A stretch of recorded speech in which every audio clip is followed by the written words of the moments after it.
wabarakatuh. Para pemirsa Logika Rakyat, Mimbar Tube Channel dan KSPSI Channel Official dimanapun berada, baik dalam dan luar negeri. Hari ini kita jumpa lagi dari Markas Komando Poros Buruh Pusat, mencermati situasi terkini kondisi bangsa kita hari ini pasca pemilihan umum Pilpres dan Pileg kemarin, yang tentu saja seperti kita saksikan terjadi kecurangan yang TSM, terstruktur, sistematis, dan masif.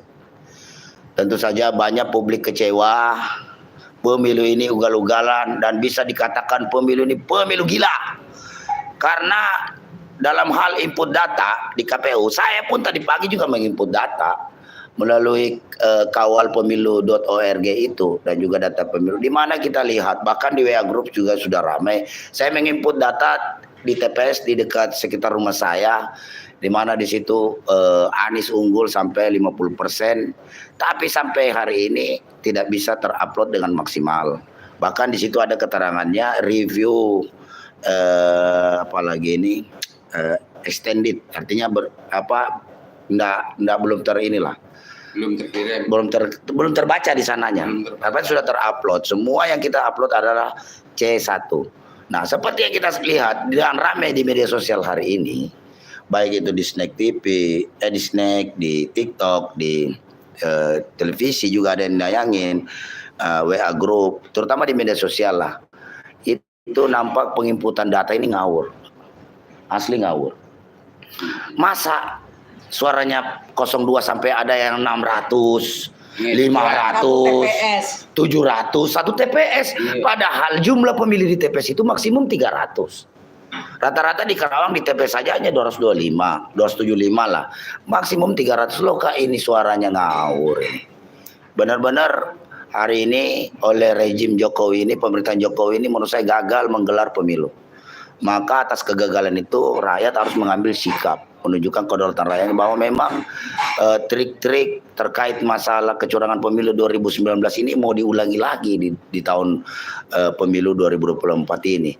Sungguh saja memang apa yang disampaikan di video film Dirty Vote itu, pemilu kotor yang kemarin dibintangi oleh 3 apalagi ini aktivis sekaligus juga ahli para pakar hukum tata negara, itu memang membenarkan bahwa memang skenario hari ini terjadi untuk mengendorse kepentingan Presiden Jokowi itu sudah terbukti sudah. Jadi memang ini harus rakyat mengambil sikap dan mengambil tindakan.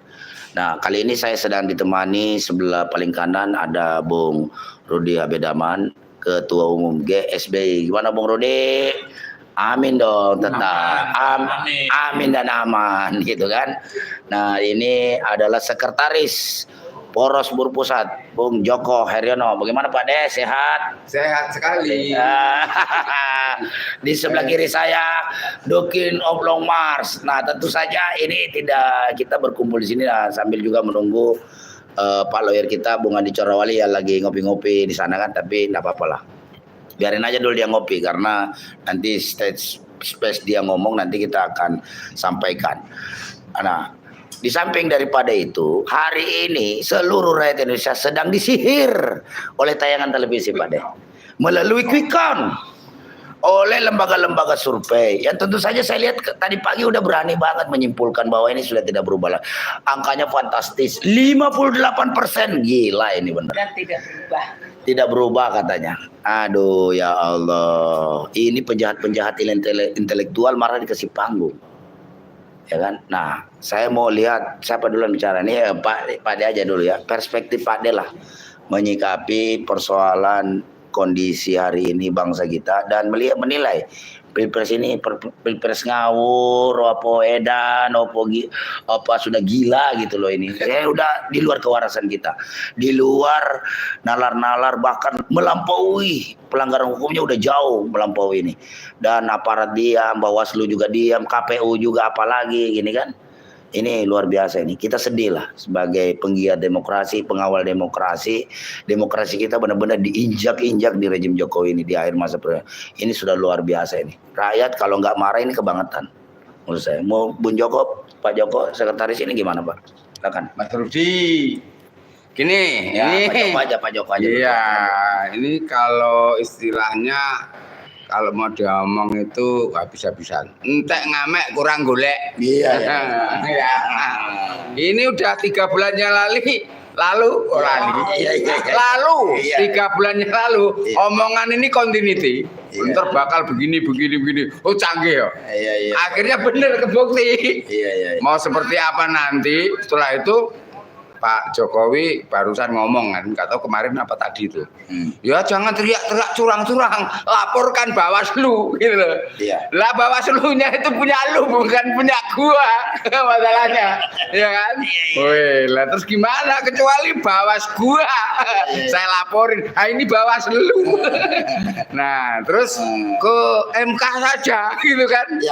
Informasi terakhir, Jadi menangkap PT UN. bangkit dari kubur.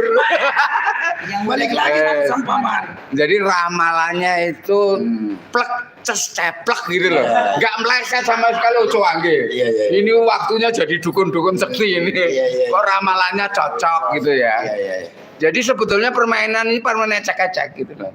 Kalau lu nggak kuasa, lu nggak aparat, nggak pejabat, sebetulnya udah tewas kemarin itu. Nah beruntung karena masih berapa bulan itu kekuasaannya, memang dia habis-habiskan. Tapi ingat, semua masyarakat ini kan punya ini. Gendeng-gendengan itu, yang namanya apa itu? Bawaslu sistemnya itu apa yang KPU sistemnya apa tadi untuk ngecek rekap. Nah, rekap itu yang ngawur. itu semua rakyat itu kan ngelihat. Punya. Punya semua rakyat itu NIK-nya sudah di sini. Nah, ini memang persoalannya jamu galian tahan malu. Wah, ini dosisnya. Dosis yang diminum ini nggak kira-kira. Biar nggak malu, minum lagi jamu galian tahan malu. Ya kan? Biar pada ketahuan telanjang biarin aja. Kan saya sudah minum jamu galian tahan malu. Semua rakyat sudah tahu. Kalau ini apa itu? Pejabat pemerintah aparatnya itu sudah memang urat malunya itu udah putus. Yang namanya data tadi itu nggak masuk akal. Apa ini memang karena udah dibukakan sama yang kuasa akan dibuka wirangnya gitu ya. Kemaluannya itu sehabis-habisnya sampai diungkap semua lah itu. Masuk kemaluannya dibuka. Ya maksudnya sebetulnya memalukan gitu ya, tapi nggak punya malu, nggak tahu malu masalahnya gitu. Putus itu. Iya, data nggak masuk akal seperti itu aja ya tenang-tenang aja, udah terserah yang penting. TPS bisa 870. Lah iya, yang penting gua menang gitu kan. Nah sementara di setiap TPS itu orang pegang ini hampir semua. Begitu ada angka yang diumumkan dihitung foto cepret, terus diupload kan disebar. Ini akan bicara. Nah ini kenyataan yang ada di lapangan langsung. Sekarang yang namanya quick count. Quick count itu apa istilahnya tuh? Perhitungan cepat. Itu siapa dia? Itu pemerintah apa bukan? Yang bayar siapa? Itu perusahaan milik siapa? Untuk kepentingan siapa? Lah kalau sampai rakyat, lah kalau rakyat Indonesia sampai percaya itu ya saking gobloknya. Untung nggak ada.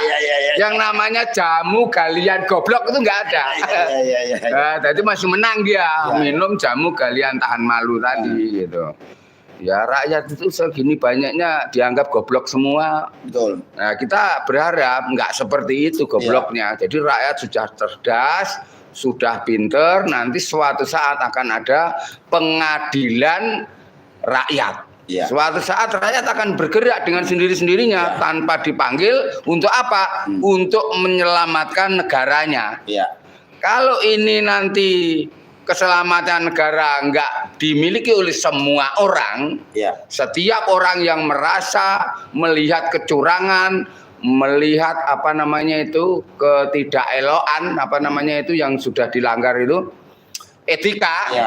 Orang sudah nggak beretika, itu yang nggak beretika pejabatnya, pejabat tertinggi, pejabat tinggi, tapi masih didiamkan. Ya. Orang anaknya nggak beretika aja udah dianggap kurang ajar aja langsung dihukum kok. Iya. Paling nggak hukumannya moral. Iya, betul. Hukuman moral itu kan sebenarnya lebih sadis daripada hukuman-hukuman yang lain gitu. Nah, suatu saat hukuman moral dari masyarakat itu akan meningkat entah gimana caranya. Itu akan terjadi secara alamiah. Secara alamiah itu gambarannya begini. Ketika ada cerita dikit ya nggak apa-apa ya. Silakan. Cerita Bathara Guru itu naik punggungnya Lembu Andini. Ya, dia kasmaran, nggak tahan dia nafsunya itu. Langsung icik-icik di situ. Nah, iya pokoknya imik-imik di situ lah gitu. Di atas punggung lembu itu dia imik-imik. Yang ceweknya nggak mau, Betari Umuragti ini nggak mau. Wah jangan, ini nggak elok lah, nggak etika, nggak apa-apa. Yang ada cuman berdua kita gitu. Akhirnya komo itu air maninya itu jatuh ke laut, akhirnya jadi lahir Kolo Gumarang namanya. Nah Kolo Gumarang itu awalnya dari situlah itu seorang dewa waktu. Dewa itu menguasai hukum pembalasan karma. Karena perbuatan etika itu maka akhirnya dia lahir untuk itu gitu. Maka intinya ini suatu saat hukum alam yang namanya karma pala itu dari hukum sebab akibat itu nanti yang akan menghukum dan hakimnya pengadilannya itu apa? Pengadilan rakyat. Udah nggak ada lagi. Emang percaya masih MK? Masih percaya lagi pengadilan negeri itu? Pengadilan mana yang percaya? Tun percaya? Iya kan? Masih percaya? Saya pulang loh kalau masih.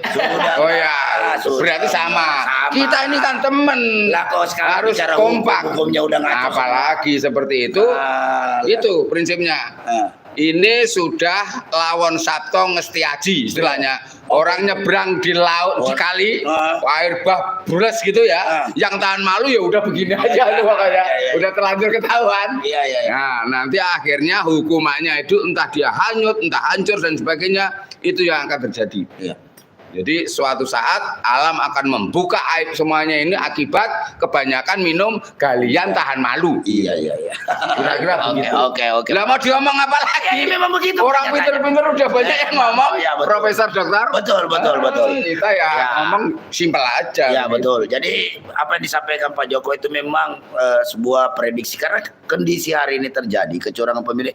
Poros buruh sudah memprediksi jauh-jauh hari. Makanya kemarin kami sebelum pemilihan kami deklarasikan lawan pemilu curang. Karena kita udah memprediksi curangan ini masif sekali di bawah. Laporan anggota itu ke kita itu luar biasa.